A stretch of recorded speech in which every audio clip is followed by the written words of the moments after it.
Freunde, für das heutige Video habe ich euch einen Spezialgast mitgebracht, Fan Bomeng. Er hat früher in seiner Jugendzeit war er Europameister im Team, er spielt in der Herren-Nationalmannschaft. Vor einem Jahr ist er Vize-Weltmeister geworden mit dem Team. Mit sage und schreibe 21 Jahren ist er Dritter bei den deutschen Meisterschaften geworden. Ja, und heute drehen wir ein Video zusammen. Danke fürs Kommen. Ich freue mich auch.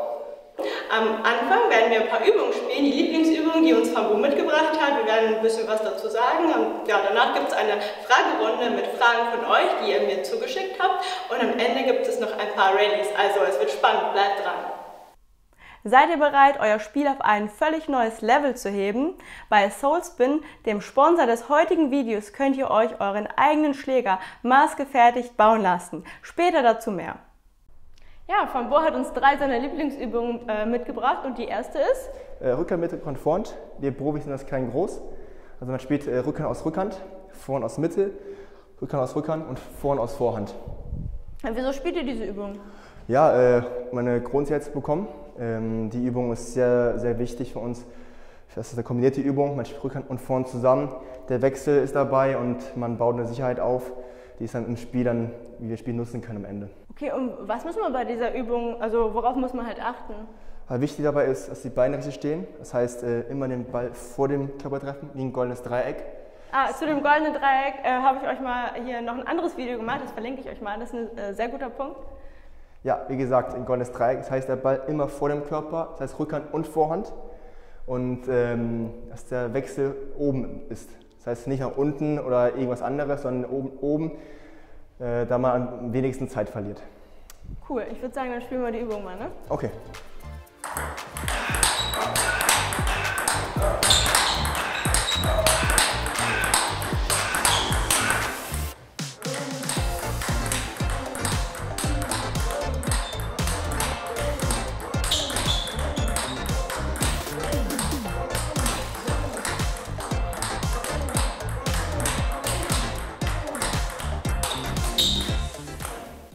Ja, die Übung, die wir jetzt gerade gespielt haben, Rückhand, Mitte, Rückhand, Vorhand, ist tatsächlich auch eine meiner Lieblingsübungen.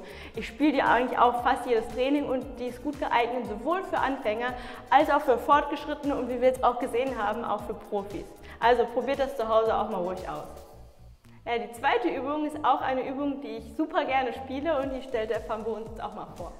Die spiele ich super gern, weil wir spielen heute vorn 2 Drittel. Variation zwischen 5 bis 7 Bällen, wechseln Rückhand und diesen Ball auf Endschlag.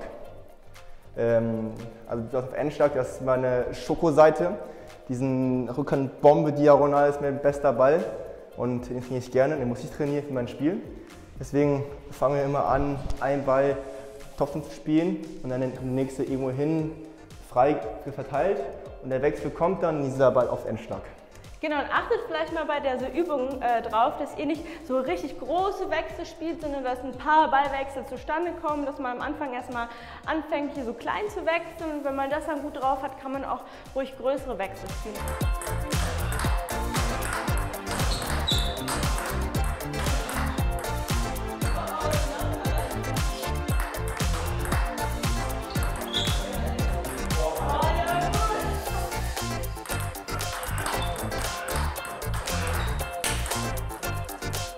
Die dritte Übung ist eine Rückschlagübung.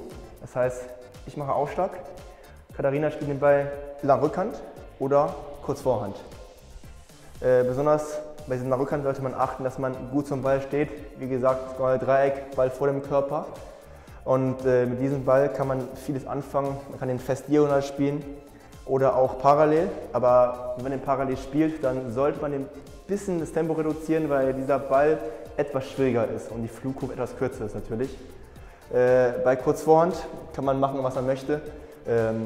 Ich empfehle immer, den Ball lange Mitte zu spielen oder kurz zurückzulegen, damit man den nächsten Ball einen kleinen Vorteil hat.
Bauernschläge. Was denkt ihr, wie viele kriege ich auf den Tisch zurück?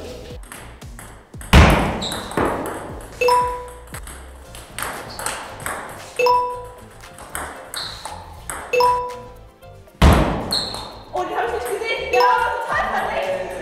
Ich wollte nochmal Videobeweis. Okay, 3-1. Den sieht man gar nicht mehr. Sieht man gar nicht, aber okay.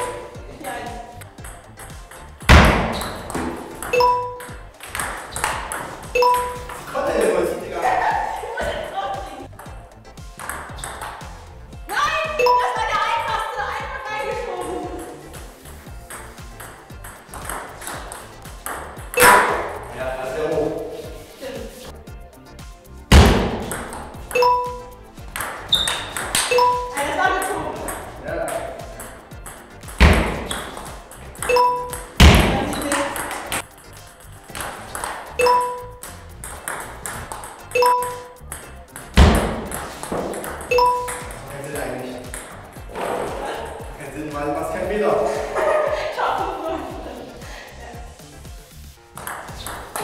nein, der kommt mit!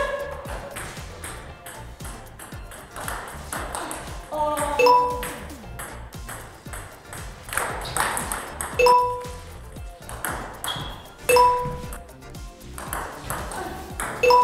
Okay, jetzt machen wir andersrum.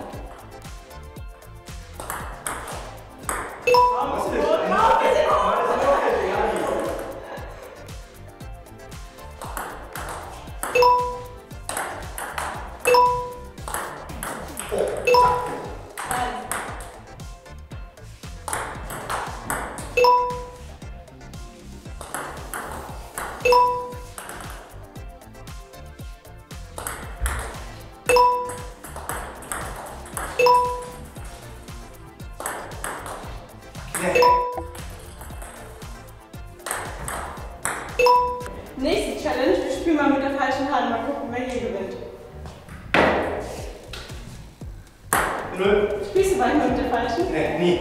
Echt nicht? Nie. Okay. Naja, ich bin nicht hier. Was? Voll einfacher.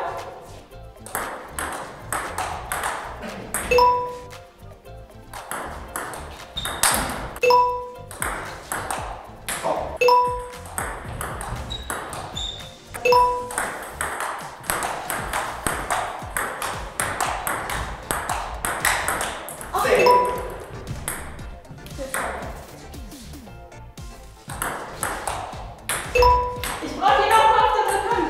Und 2.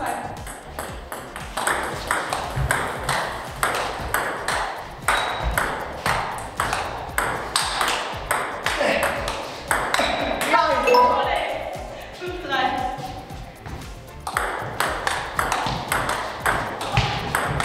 Ja! Wow.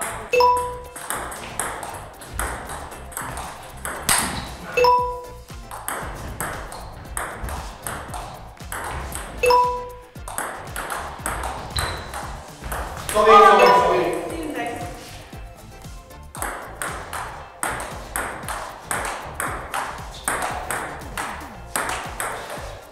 Da ist die Schwachstelle. Da ist die Schwachstelle. Ziehen beide. Nein.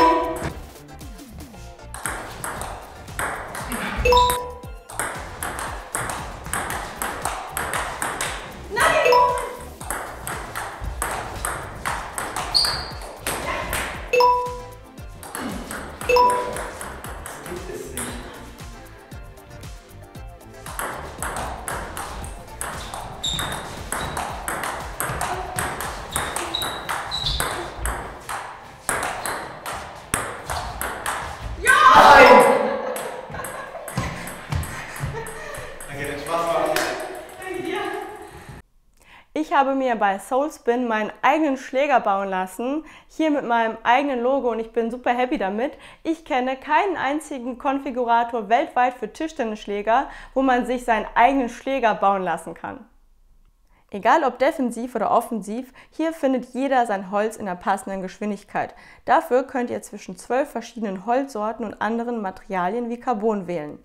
Hier im Konfigurator, dem Herzstück, sind neben der Holzsorte auch die Blattgröße und Griffform wählbar. Dabei könnt ihr nicht nur die klassischen Formen wählen, das Tolle ist, ihr könnt den Griff perfekt an eure Hand anpassen lassen.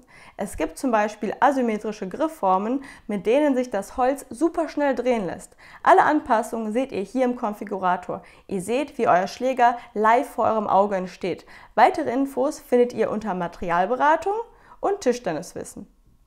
Und wem das noch nicht reicht, der kann sich mit Sonderwünschen an Soulspin wenden. Das ist bestimmt für diejenigen interessant, die ein Holz spielen, das nicht mehr produziert wird. Alles wird maßgefertigt in der Werkstatt in Neuwied. Ich habe euch alle Infos in der Infobox unten verlinkt. Schaut doch mal auf deren Webseite und bestimmt ist auch was für dich dabei. Okay, zum Schluss haben wir noch ein paar Fragen von den Zuschauern und ich habe auch noch ein paar Fragen. Die erste Frage ist, wie geht dein Rückhand-Pressblock? Den spiele ich gar nicht mehr. Ich habe ihn früher oft gespielt, das stimmt. Aber mittlerweile ziehe ich immer Geh und Kick gegen. Okay, und wieso spielst du den nicht mehr? Es hat sich angepasst mit einer Zeit. Also mittlerweile ist dieser Ball nicht mehr so gefährlich. Klar, so ein Morga, der das gut kann. Oder Harimoto macht Oder auch. Harimoto, der kickt eher. Okay. Und ja, mit einer Zeit ist halt dieser Ball für mich ungefährlicher geworden. Also ich selber hatte keine Qualität mehr. Und deswegen spiele ich einen anderen Ball. Okay, gut. Dann gab es noch eine Frage zu den Übungen. Jetzt haben wir 3 vorgespielt. Welche spielst du noch so? Ich spiele, auch wenn ich es nicht mag, 3 Punkte sogar mit Vorhand. Weil 3 Punkte heißt für unsere Zuschauer? Vor, Mitte und dann Rückhand, aber mit Vorhand gespielt, also umlaufen. Also Vorhand aus Vorhand aus Mitte und Vorhand aus der Rückhand. Genau. Ja, okay. Und ich muss diese Übung spielen, um halt schnell auf den Beinen zu sein. Okay, und dann, ja, wie ist dein Trainingspensum in der Kindheit gewesen und in der Jugend? Mit wie vielen Jahren hast du angefangen? Ich habe mit 7 angefangen. Aber fast schon recht spät für die heutige Zeit, ja, oder? Also mit 6 so ab und zu trainiert, mit 7 dann regelmäßig mit meinem Vater. Ich habe eine gute Schule bekommen. Ich war in der Sportklasse in Fulda und die haben mir doch viel freigegeben. Ich durfte dann zum Beispiel halt im Sportunterricht, dann wurde ich dann beurlaubt und kann dann trainieren gehen, mein Vater. Und dann komme ich zurück zu den normalen Stunden. Wie viel hast du so gespielt pro Woche? Ja, schon so meine 7 gemacht in der Woche. Mit 7 Jahren? Nein, mit 7 nicht. Mit 7, keine Ahnung, einmal in 2 Tagen oder so. Okay. Aber so mit 11, 12, 13 schon regelmäßig, mindestens 7 Mal in der Woche. Ja, okay, cool. Das ist viel, ja. Dann fragt jemand, möchtest du nach deiner aktiven Tischtenniskarriere auch Coach werden wie dein Papa? Das werden wir sehen erstmal. Ist noch lange hin, hoffe ich. Ich bin noch erst 22. Ja, wie gesagt, ist noch viel Zeit. Genau, und er hat mir gerade gesagt, er hat Fachabi, also alle Türen stehen hier offen. Genau. Was ist dein Lieblingsessen? Meine Mutter kocht gerne, also ich esse gerne, was meine Mutter kocht, und das ist chinesisches Essen. Das ist Maultaschen, aber halt chinesische Art. So Baozi oder so? Genau, sowas halt eine Art, das esse ich super gerne. Ich liebe chinesisches Essen. Okay, cool. Ah ja, eine Frage von mir, das passt gerade so schön. Habt ihr in der Nationalmannschaft oder auch du persönlich Ernährungsberater? Nicht, dass ich wüsste. Okay. Spielst du manchmal noch gegen deinen Papa und wenn ja, wie geht's aus? Wie ja, knapp ist es? Wir spielen noch regelmäßig am Wochenende immer, aber so halt Übungen, wo dann mehr blockt und ich mehr aktiver bin. Also spielt ihr Matches? Auch ab und zu mal so aus Spaß, aber ich gewinne meistens. So von 10 Sätzen bin ich 9 Sätzen mittlerweile schon. Ah, okay, gut. Wer hat deiner Meinung nach die besten Aufschläge? Die besten Aufschläge? Ich habe gegen Lin Junyu immer gespielt. Der hat wirklich super Aufschläge gehabt. Diese lange, super aggressiv. Auch Dimas Aufschläge sind haben sehr viel Qualität, auch viel Spin und die kommen auch sehr aggressiv, die langen Aufschläge. So diese Topstars, Van den Dong und Malung, haben selber nicht gespielt, aber ich hoffe mal in der Zukunft spiele ich mal gegen die und kann auch deren Ausschläge mal retournieren. Aber ich würde jetzt sagen Lin Junyu. Deine Lieblingsübungen haben wir ja schon gespielt und noch eine Frage, welches Material spielst du? Ich spiele das Holz Donic No. 1 Senso, auch vorne den Blue Grip C2 und auf Rückhand den Blue Stop Pro. Ja, du hast ja mit 7, habe ich gelesen, gegen doppelt so alte Spieler einmal in der Liga gespielt, also eine ganze Saison lang und jedes Spiel verloren. Ja, 15 Jahre später, 2022, hast du gegen Timo Boll gespielt und gewonnen. das wollen wir betonen. Er hat gewonnen. Und ja, hast du dich irgendwie besonders vorbereitet darauf? Ja, gegen Timo, also ich habe eigentlich ehrlicherweise nicht jetzt die Taktik gehabt, einfach darauf losgespielt, weil, wie gesagt, es ist immer Timo Boll und nicht die Taktik. Ich bin der Underdog, habe einfach erstmal drauf losgespielt und die Taktik kam dann im Spiel heraus und dann habe ich den ersten Satz gewonnen und dann hatte ich ein bisschen Hoffnung und dann steigert sich man rein in das Spiel und dann hat man auch diese Grundtaktik irgendwann mal. Und was war deine Taktik? Damals war die Grundtaktik, ich spiele ihn lange an und gehe auf diesen Ball dann drauf, weil ich habe im Spiel hat er eine super Qualität gehabt, aber dieser eine Ball braucht ein bisschen länger Zeit, diesen Eröffnungsball und da hatte ich meine Chancen gesehen und habe dann natürlich auch irgendwie genutzt am Ende. Voll gut. Und was hast du dann danach halt gedacht, nachdem du gewonnen hast? Oder wie hast du dich gefühlt? Es war schon ein schönes Gefühl. Erstmal eine Lehre, weil, wie gesagt, es war Timo und gegen Timo zu gewinnen ist nicht, ist nochmal so aus dem Nichts. Da muss man schon was Gutes geleistet haben, glaube ich, in meinen Augen auch. Ja, erstmal war das so ein Wow-Effekt. Das knüpft auch direkt daran, wenn du jetzt gegen vermeintlich Stärkere spielst, so von der Setzliste, und steht 0-0, also am Anfang des Spiels, wie gehst du da dran und was denkst du da? Man ist so der Underdog und dann hat ein bisschen befreiter aufspielen. Das heißt, wenn ich jetzt zum Beispiel gegen schlechtere spiele in der Rangliste, dann ist man ein bisschen eisiger, dann passt man ein bisschen mehr auf und spielt ein bisschen vorsichtiger auch. Aber gegen man gegen bessere Spieler, dann ist man mutiger und dann hat man auch vielleicht so 1, 2 Lucky Points und dann kommt man besser ins Spiel rein, dann ist man auch immer drin und dann hat man das auch, diesen Tunnelblick auch. Dann kann man ein bisschen einfach mehr riskieren. Genau, dann kann man mehr riskieren, dann steigert man, spielt sich auch über das Niveau auf einmal. Und es geht auch irgendwie ganz schnell. So, man spielt einen guten Satz, 1, 2 gute Bälle im zweiten, dann ist man einfach besser auf das eigene Niveau. Ja, das habe ich die letzten Male gegen ihn im Mix probiert. Da hatten wir fast gewonnen mit Julian Mohr. Ich glaube, wir hatten gegen dich und Chantal Manns haben wir irgendwie 2-1 und 9-8 oder so gehabt. Genau, aber das war super knapp. Kein Satzball. Nee, das war super knapp und dann haben wir im 5. halt auch nicht so deutlich, es war auch recht knapp, ich glaube zu 7 oder sowas. Ne? Das da vergessen. Genau, ja. Da haben wir bei den Deutschen Meisterschaften gegen die beiden gespielt, im Viertelfinale. Genau, jetzt hast du es ja schon so ein bisschen angedeutet, gegen Schwächere. Was denkst du da und wie gehst du vor, wenn es knapp steht, 9-9 gegen vermeintlich Schwächere? Das war 9-9, egal gegen wen, da ist man immer so sehr angespannt. Und man überlegt dann auch so ein bisschen wie Schachspielen, wie halt Highspeed-Schachspielen. Du rechnest, was er macht und dann hat man dann diese Taktik irgendwie, dann spielt man mal los. Und denkst du an den Spielstand oder wie machst du das? Man ist ein bisschen vorsichtig, ein bisschen ängstlicher auch, aber das sollte man eigentlich vermeiden. Ja, also ich sage immer den Leuten eher so Punkt für Punkt denken, genau, Punkt egal für wie Punkt. es steht. Also wenn man irgendwie so, keine Ahnung, 10-7 geführt hat und auf einmal macht der vermeintlich Schwächere ein paar gute Punkte und steht 10-9, versuche ich immer den Leuten zu sagen, irgendwie nicht an den Spielstand zu denken, sondern hey, der andere kann auch spielen und wir versuchen irgendwie seine besten Schläge rauszuholen. Oder? Genau. Okay, und welche Schläge spielst du dann in engen Situationen oder versuchst du zu spielen? Ich versuche aktiv zu sein. Allgemein eng sollte man aktiv ist besser. Da hat man mehr Kontrolle über den Ballwechsel. Deswegen lieber einen kurzen Ausschlag, dann selber aktiv zu agieren. Ja, okay. Was würdest du Anfängern oder Spielern, die jetzt nach einer langen Pause erst wieder anfangen, empfehlen? Also wie sollen die trainieren, womit sollte man anfangen? So ganz normale, simple Übungen, Grundzeitübungen, 2-2, also zwei Rückhand, zwei Vorhand oder die Rückhand mit Rückhand-Vorhand-Übung. Das sind einfach so Kontrollübungen, die sind wichtig. Wenn man das hat, dann kommt das andere auch langsam einfach automatisch. So diese unregelmäßigen Übungen, die kommen dann einfach so. Ja, die kommen dann einfach so. Ja, die kommen dann nach einer Zeit, wenn man die Übungen, diese Kontrollübungen gut beherrscht. Genau. Letzte Frage, was ist der Unterschied beim Training in China und in Deutschland? Also die Chinesen, glaube ich, sind intensiver. Die trainieren schon in der Jugend halt intensiver, die haben keine richtige Schule, mehr oder weniger. Also mehr, intensiver und mehr. Die können mehr trainieren, weil die halt nicht diese Schulpflicht haben wie in Deutschland. Deswegen haben die so einen leichten Vorsprung immer in der Jugendzeit. Ja.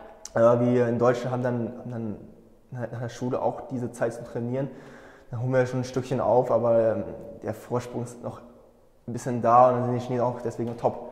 Und von denen, es gibt so viele von denen und die Die bällen sich auch untereinander auch so krass, dass man die immer sich zum Limit pushen. Ja, und was meinst du mit intensiver? Also wie ist das Training anders? Trainieren machen immer, die andere Übungen länger oder was machen die? Die machen längere Übungen, auch gleiche Übungen immer. Die machen jeden Tag das Gleiche. Ja. Die machen im Quartal jeden Tag das gleiche Programm. Also 2 Beinarbeit, eine Rückenregel, eine ausschauungsfreie Übung. Nenn mal vielleicht ein paar Übungen, die machen. Das interessiert unsere Zuschauer bestimmt sehr. Die machen immer Falkenberg, dann freien Rückhand. Also Block mit Rückhand, der andere spielt frei. Genau, und dann eine Übung mit Aufschlag, Rückschlag, keine Ahnung, sei es diese mit kurz vor der Rückhand oder was anderes. Und am Ende dann Aufschlag frei. Ja.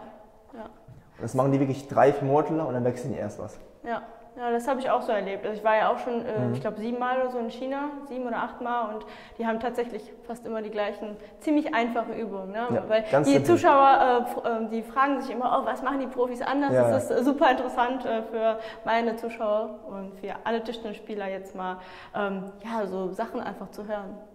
Ja. Gibt es noch, was du gerne sagen möchtest? Gar nichts mehr. Okay, danke dir, super, Danke auch. vielen Dank.